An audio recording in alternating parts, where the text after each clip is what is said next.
Hi viewers, welcome to rest with lovely. आइए, थोड़ी सी बच्चों को वेजिटेबल के लेकर के बड़ी प्रॉब्लम होती है। बच्चे वेजिटेबल्स खाना नहीं पसंद करते हैं, तो कैसे क्या किया जाए जो कि बच्चों को थोड़ा सा ग्रीन और कुछ वेजिटेबल्स पहुंचाई जाएं। तो उसी कोशिश में आइए कुछ बनाते हैं। तो ले ली है मैंने थोड़ी पालक। आजकल पालक बाज़ार में बहुत अच्छी आ रही है। एक बंच पालक लिया है जिसका कि लीव्स निकाल लेते हैं और स्टेम्स को अलग कर देते हैं। अगर सॉफ्ट स्टेम्स है तो छोड़ देते हैं, थोड़ी सी हार्ड हैं तो उनको अलग कर देते हैं। और लिया है बीट रूट। बीट रूट को इस तरीके से काट लेंगे। उसके पत्ते वेस्ट नहीं जाने देंगे, पत्तों को अलग रख लेते हैं। बहुत अच्छे पत्ते हैं बीट रूट के। 2 बीट रूट लेते हैं, 2 चुकंदर ले लेते हैं और इनके पत्तों को फेंकेंगे नहीं, इनको अच्छे से रख लेंगे। इसका बाद में बनाएंगे कुछ। और अभी जो चुकंदर लिए हैं उनको छील लेते हैं। उसके बाद पैन में चढ़ा देंगे थोड़ा सा पानी, और जो पालक के पत्ते निकाले थे उनको अच्छे से वॉश कर लेंगे। वॉश करके एक बास्केट में रख देंगे ताकि वो थोड़ा सा पानी उनका निकल जाए एक्सेस। तब तक बीट रूट को रफली काट लेते हैं। बहुत महीन नहीं करना है, बस चॉप कर लेना है रफली। और इधर पैन में जो पानी था वो गर्म हो रहा है, तब तक ले लेते हैं एक मिक्सर जार और उसमें बीटरूट डालकर महीन पेस्ट बना लेते हैं, एक फाइन पेस्ट बना लेते हैं। उसको रख देते हैं साइड में। पानी उबल चुका है और जो पालक धुल कर रखी थी वो पालक डाल दी है गरम पानी में, उबलते पानी में डाल देंगे। और उसको स्पैचुला से, चिमटे से, किसी भी तरीके से पालक को उलट पलट कर गर्म पानी में ब्लांच करनी है, बॉयल नहीं करनी है। ध्यान रखिए, उसको बॉयल नहीं करनी है, ओवरकुक नहीं करनी है, बस हल्का सा उसको ब्लांच करना है ताकि वो उसके जो पत्ते हैं वो सॉफ्ट हो जाएं। बस इतना ही करना है। उसके बाद तुरंत इसको निकाल लेना है, मतलब बहुत देर तक उसको नहीं रखेंगे गर्म पानी में। पालक को अगर बहुत देर तक गर्म पानी में रखेंगे तो उसका हरापन ख़त्म हो जाता है। इसलिए बस हल्का सा ब्लांच होने के बाद उसको वापस डलिया में निकाल लेते हैं ताकि उसका पानी जो है निकल जाए। और उस पर डाल देते हैं थोड़ा सा ठंडा पानी ताकि जो कुकिंग प्रोसेस है उसका बंद हो जाए और वो ठंडी हो जाए। इधर जो बीटरूट ग्राइंड करके रखा था उसको एक स्टैनर में डाल देंगे और उसको अच्छे से मसल कर छान लेंगे। क्योंकि वैसे तो बीटरूट ही ऐसे ही मैं यूज़ कर सकती हूँ, लेकिन हमारे यहाँ बच्चे थोड़े ज़्यादा नखरीले हैं। उनको अगर एक भी वेजिटेबल का क्रंच आ गया तो फिर उनका मूड ख़राब हो जाता है। इसलिए बस इसका जूस निकालेंगे, बीटरूट भी नहीं फेंकेंगे। इसका भी अलग यूज़ है, वो मैं आपको बाद में बताऊंगी। और ये जो बीटरूट और पालक की स्टेम्स वगैरह बची हुई हैं, उनके यूज़ के लिए मैं आगे वीडियो बनाऊंगी। अभी तो फ़िलहाल मैं जो पालक ब्लांच करके रखी थी उसको भी एक मिक्सर जार में ले लेते हैं और इसको भी बिल्कुल महीन सा पेस्ट बना लेते हैं। पालक पीसते समय मेरे साथ खेल हो गया, पालक एकदम से उछल पड़ी और पूरे किचन में पालक ही पालक हो गई थी। है, साफ़ करने के बाद फिर मैं वापस आ गई हूँ। अब एक बड़े से बाउल में, बड़े से डोंगे में ले लेते हैं 1 कटोरी आटा और उसको हम थोड़ा थोड़ा पानी डालकर सॉफ्ट सा डो तैयार कर लेंगे। बहुत हार्ड नहीं होगा, बहुत लूज़ नहीं होगा, बिल्कुल सॉफ्ट सा, जैसे रोटी के लिए डो तैयार करते हैं ऐसा ही बिल्कुल सेम वही डो तैयार कर लेते हैं। पानी बिल्कुल हल्के हल्के डालेंगे क्योंकि बहुत गीला ना हो जाए। बस एक सॉफ्ट सा डो तैयार हो गया है। ये तो हो गया मेरा वाइट डो। अब बारी आती है बीटरूट का जो जूस निकाला था उसका यूज़ करना है। तो उसके लिए वापस उसी बाउल में ले लेते हैं 1 कटोरी आटा और बीटरूट का जूस।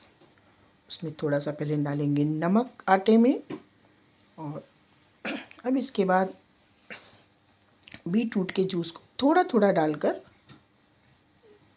इस तरीके से थोड़ा थोड़ा डालकर एक इसका भी सॉफ्ट सा डो तैयार कर लेते हैं। जूस को भी आप ध्यान से डालिए। देखिए इस तरीके से बिल्कुल पिंकिश कलर यानी बिल्कुल पर्पल सा कलर आ गया है। कितना प्यारा कलर आया है आटे का। अब आती है बारी ग्रीन कलर की। फिर वापस 1 कटोरी आटा, थोड़ा सा नमक और पालक की प्यूरी। पालक की प्यूरी को नहीं स्ट्रेनर करेंगे, बस ऐसे ही ले लेंगे क्योंकि इसमें कोई चंक्स नहीं रहते हैं, इसलिए उसको डायरेक्ट डाल लेते हैं और फिर इससे भी डो तैयार कर लेंगे। लगता है पालक ज़्यादा हो गई है, आटा कम पड़ गया है। चलिए कोई नहीं, अब आटा तो नहीं डालेंगे, नहीं तो फिर पालक का जो ग्रीन कलर है वो कम हो जाएगा। मुझे अच्छा प्रॉपर ग्रीन कलर चाहिए। थोड़ा सा गीला हो गया है, कोई बात नहीं, मैनेज हो जाएगा। इसको भी अच्छे से मसल कर एक सॉफ्ट सा डो तैयार। 3 कलर का डो तैयार हो गए हैं, वाइट, ग्रीन और पिंक। अब सरफेस को ही अच्छे से क्लीन कर लेते हैं। उसके बाद डालेंगे थोड़ा सा सूखा आटा और उस पर ले लेते हैं अपना वाइट कलर वाला डो। अब इसको बेलन से बेल लेंगे, जैसे चपाती बेलते हैं उसी तरीके से बेल लेंगे। आप जितना पतला बेल सकते हैं उसको उतना पतला बेलना है। खूब बड़ी सी एक रोटी बेल लेते हैं और इस तरीके से बिल्कुल पतली पतली सी स्ट्रिप्स काट लेते हैं। अगर आपके पास नूडल्स कटर हो तो आप उससे काट लीजिए। मेरा नूडल कटर इस समय नहीं मिल रहा था तो मैंने नाइफ़ से ही काट लिया है। इस तरीके से उसकी स्ट्रिप्स काट लेते हैं, उसको अलग रख देते हैं। अब ले लिया है पिंक डो और सेम प्रोसेस।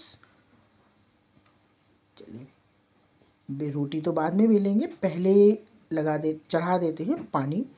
तो मोमो स्टैंड लिया है और उसमें लगभग 2 ग्लास पानी रखकर गैस चला देते हैं ताकि पानी तब तक बॉयल हो जाएगा जब तक हमारी स्ट्रिप्स कटेंगी सब। सेम प्रोसेस, पिंक स्ट्रिप्स काट ली हैं। देखिए इस तरीके से कितनी सुंदर लग रही हैं देखने में। फिर आती है बारी ग्रीन कलर की। ग्रीन कलर की भी बड़ी सी रोटी बना के, जितना महीन आप बेल सकते हैं, जितनी बड़ी रोटी आप बेल सकते हैं उतनी कर लीजिए और उसकी भी काट लेते हैं पतली पतली स्ट्रिप्स। अब मोमो स्टैंड का एक पार्ट लिया है, उसमें ऑयलिंग करने के बाद रख देंगे वाइट स्ट्रिप्स, दूसरे में पिंक स्ट्रिप्स और तीसरे में ग्रीन। जैसे पक गई हैं उसके बाद इनको ठंडे पानी से वॉश कर देंगे ताकि उनका कुकिंग प्रोसेस बंद हो जाए और ये अलग अलग हो जाएं। देखिए कितनी सुंदर लग रही हैं, ग्रीन, वाइट और रेड। अब ये स्ट्रिप्स जो बनी है उनको आप एयर टाइट बॉक्स में पैक करके फ्रिज में रख सकते हैं कुछ टाइम के लिए। बहुत ज़्यादा दिन तो नहीं चलेंगी, लेकिन हाँ कुछ टाइम के लिए रख सकते हैं। अब इनका जो आप बनाकर देंगे तो बच्चे मन से खाएंगे भी, क्योंकि 3 कलर है, बच्चों को देखने में ज़रा पसंद आता है और आपने इनडायरेक्टली बच्चों को बीटरूट और पालक पहुंचा दी है। तो एक मन में तसल्ली रहती है कि चलिए बच्चों के मन की चीज़ भी हो जाती है और बच्चों के थोड़ी सी सेहत से भी।